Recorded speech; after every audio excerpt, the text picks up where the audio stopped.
Hey, welcome back, everybody. Sign here again with another additional Creatures Paranoia Creature Spotlight. And today we've got the Lake Van monster, actually. Absolutely massive beast. You'll find them either sunken forest on extinction or pretty much around any river biome on, well, the island or most modded maps. And for one, they're huge, right? And they're not exceedingly fast. This is a newly spawned wild version. And there are actually two versions of these. There's a wild version you can tame, which is what this is. And then there is a captive bred version. Now, when you look at this thing, you look in the top right, it has a slow start metabolism debuff with a 14,000 second timer on it. And natural low metabolism is preventing it from moving at its proper speed and strength. And yeah, basically you have to tame this thing up, which it is it's a knockout tame. And regular kibble of all things when you get down to it, too, which is kind of funny. Something this big, and it takes regular. It's like, okay. But basically you have to keep it around for roughly, it works out to about 2 hours. And just keep it fed, and so on and so forth. And that debuff will go away.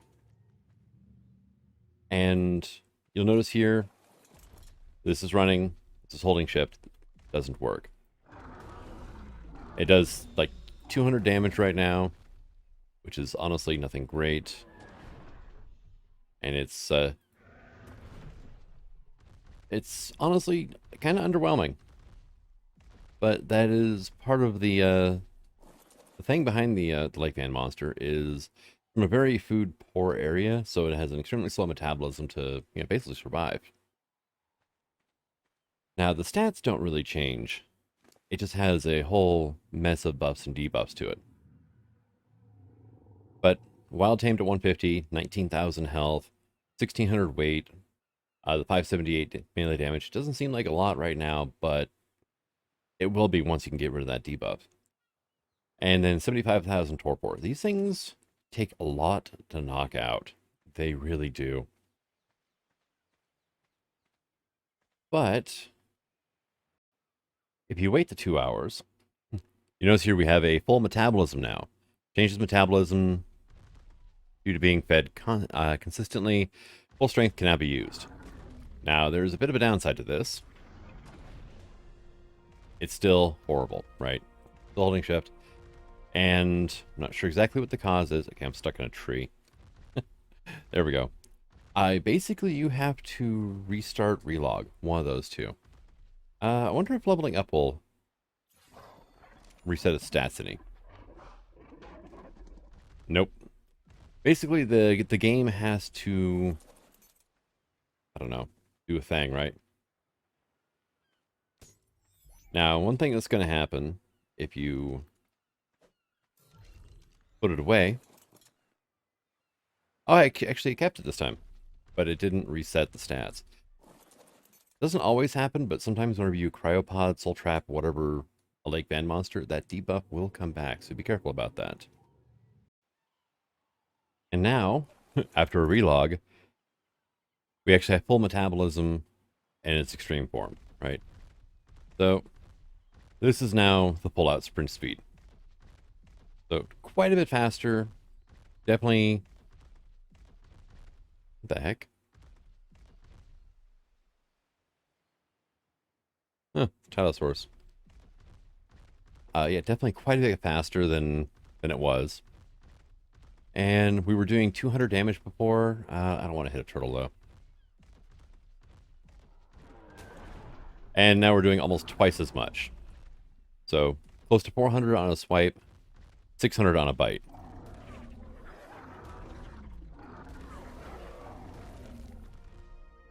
Now, moveset for these guys. So, left click is a bite. Right click is a claw swipe.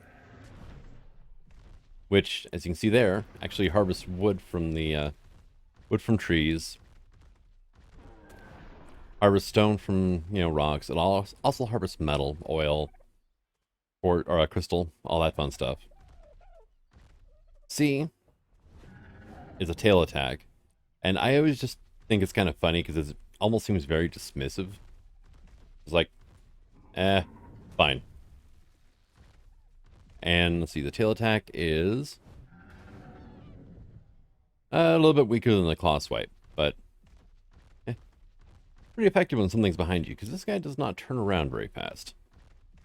On land he does, actually. In the water is a whole different story. Now, X is what's called brine breath. Hits 5 times on a target. So, hey, Exhibinator. Okay. There we go.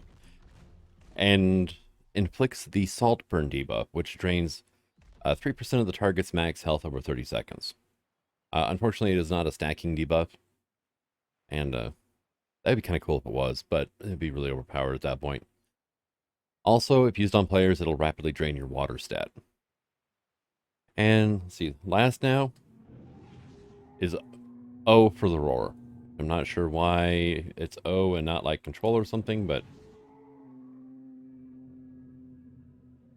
that is also how you know the thing's decided to come after you in the wild, because it'll make that noise and then start charging. Well, quote, charging. Now, immunities. They're immune to electrocution, venom, and salt burn. So they're immune to their own with a thing. They're immune to jellyfish and eels, which is actually quite awesome. Because these guys, I always forget that this is down here. Air bubbles. These guys are excellent in the water. They're actually extremely fast. They can be very tanky. Their health levels up like crazy. Damage is actually levels up rather nicely as well. And let's see. And they also do get the hydration buff. So after you're in water for a bit, you can move even faster on land, which is, honestly, it's a plus, right? Now, something else they do is they generate natural salt in their inventory, which is basically just salt with a, well, boil timer on it. Salt absorbed and stored by a lake van monster preserves food. Preserving salts, naturally produced preserving salts. So you can't beat that, honestly. Let's just go ahead and, yeah, just get rid of everything. Right. Leveling up, we get about 3,000 per level for health. 40+% on melee damage. And their base bite attack does the 90 base damage per bite, which is quite good, actually. Yeah, I just leveled up. One level was an extra 35 damage per attack. So, honestly, not bad. Now, strange fact. Wildborn and bred individuals cannot breed together because technically they're a different creature. Look exactly the same, function exactly the same way. However, the tamed versions don't start with the slow start metabolism, and they don't get this wonderful full metabolism buff up there, which basically just negates the slow start is all it does. So, be making babies, you can't breed your babies back into the wild parents. You have to one or the other, pretty much. And like I said, do be careful picking them up with soul traps or cryopods, because they can lose their full metabolism buff and go back to slow start metabolism. And then you've got a 2-hour waiting period until your lake van monster does, you know, double damage and can actually move. These guys, though, they're juggernauts when you get down to it. I've used them to take down the King Titan. I've easily clean out the water caves, both of them on the island. It's extremely easy to get these guys over 100,000 health, and I've actually had some go over 250,000 health before, which is just an insane amount of health when you get down to it. And I've got one right now in my collector series that does 7,000 damage per hit. So they can get extremely overpowered, which is honestly just a great thing to have. I mean, it's when you absolutely need to destroy something, this is one of the creatures. This is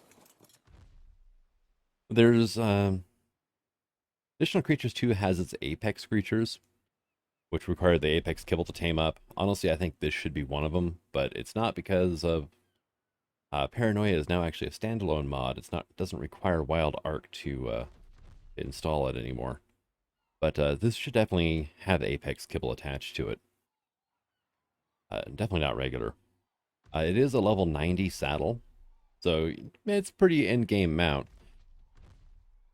But honestly, tame one as soon as you can. You can actually take them out with crossbows. Because they have high torpor, but they also have just a lot of health. But yeah, no, I mean, these guys they're amazing is what they are. So definitely get yourself one, get yourself two, start breeding them up. Lake Man Monster with an imprint is a very scary thing indeed. And we start getting mutations on them. One thing to mention on that regard is these tail fins here, right? No matter what you do, they're always that color green. They do not have a color region, which can look really weird when you start getting mutations. So it's been unfortunate though, because it's always that extremely bright, bright green. And to top things off, you can shoot from the saddle, which makes this also one of the best taming creatures out there because you can just sit there and tank all the hits in the world. Perlovia can knock you out, and Microraptors, that's it. And that you're basically untouchable in the saddle of this thing, and it can sit there and soak up damage from bosses for extended amounts of time with no problems. They're that good. But thank you for coming out. I hope you enjoyed this episode, and until the next one, the sign signing out. Have fun.